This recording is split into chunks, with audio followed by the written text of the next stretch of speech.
जरूर सुना होगा। इवन आज भी इस एड का जिंगल सबको याद है। सफेद रंग की फ्रॉक पहने बेहद क्यूट दिखने वाली लड़की इस धुन पर गोल गोल घूमकर लोगों को सफाई का मतलब समझाती थी।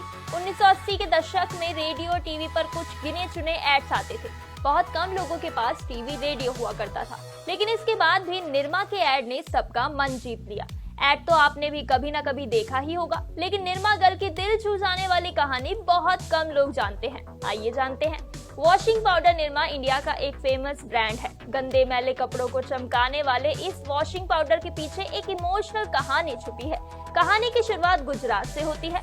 गुजरात के अहमदाबाद में रहने वाले करसन भाई पटेल ने अपनी बेटी को वापस पाने के लिए एक कंपनी की शुरुआत ही कर डाली। साल 1969 में उन्होंने अपने घर के आंगन से इसकी शुरुआत की और आज करोड़ों के टर्नओवर वाली निरमा एक मल्टी ब्रांड कंपनी बन चुकी है। दरअसल करसन भाई का जन्म 13 अप्रैल 1944 को एक किसान परिवार में हुआ था। पिता ने बेटे को केमिस्ट्री ऑनर्स की पढ़ाई करवाई। पढ़ाई के बाद बेटी की सरकारी नौकरी भी लग गई। शादी हुई और घर में एक प्यारी सी बच्ची का जन्म हुआ। करसन भाई पटेल ने बेटी का नाम निरुपमा रखा। करसन भाई अपनी बेटी से बहुत प्यार करते थे। प्यार से उसे निरमा कहकर पुकारते थे।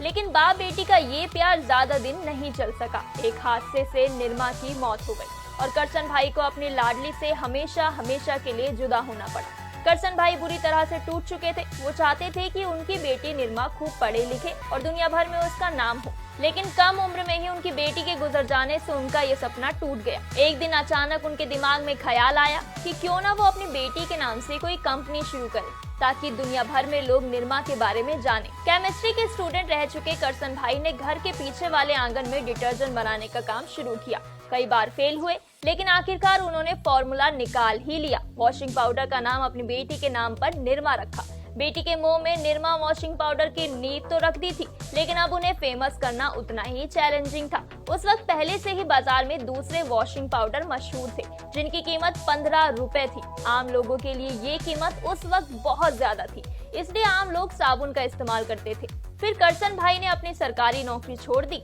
और खुद साइकिल से निरमा वॉशिंग पाउडर बेचना शुरू कर दिया। वो खुद साइकिल पर डिटर्जेंट पाउडर के पैकेट लेकर घर घर जाते थे, उसे बेचने की कोशिश करते थे। लोगों को भरोसा दिलाने के लिए वो हर पैकेट के साथ ये गारंटी देते थे कि अगर कपड़े साफ नहीं हुए तो पैसा वापस कर देंगे। उन्होंने मार्केट से 4 गुना कम रेट पर लोगों को डिटर्जेंट बेचना शुरू कर दिया। सिर्फ 3 रुपए किलो दाम पर वो निरमा वॉशिंग पाउडर बेच रहे थे। कम दाम और अच्छी क्वालिटी ने अपना असर दिखाया और उनका फॉर्मूला हिट हो गया। देखते ही देखते निरमा मिडिल क्लास से लेकर लोअर मिडिल क्लास की पहली पसंद बन गया। निरमा का मार्केट तो बन गया था, लेकिन अब उसे देश भर में मशहूर करना था। इसलिए सस्ते दामों में निरमा वॉशिंग पाउडर को बेचने वाले करसन भाई ने एड पर जोर देना शुरू किया।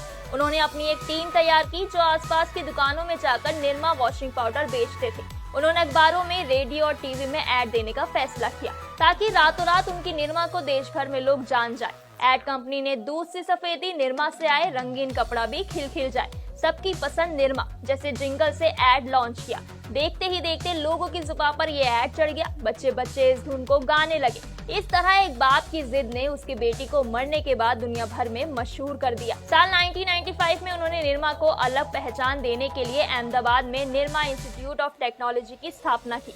साल 2003 में उन्होंने इंस्टीट्यूट ऑफ मैनेजमेंट और Nirma university of science and technology की भी शुरुआत की। अगर प्रॉपर्टी की बात करें तो कभी साइकिल से सर्फ बेचने वाले करसन भाई दुनिया के अरबपतियों की लिस्ट में शामिल हो गए। उनकी प्रॉपर्टी 4.1 अरब डॉलर से भी ज्यादा है। वेल दोस्तों, ये थी करसन भाई की इंस्पायरिंग स्टोरी। ऐसे ही इंस्पायरिंग स्टोरीज देखने के लिए नथिंग इम्पॉसिबल को फॉलो करें।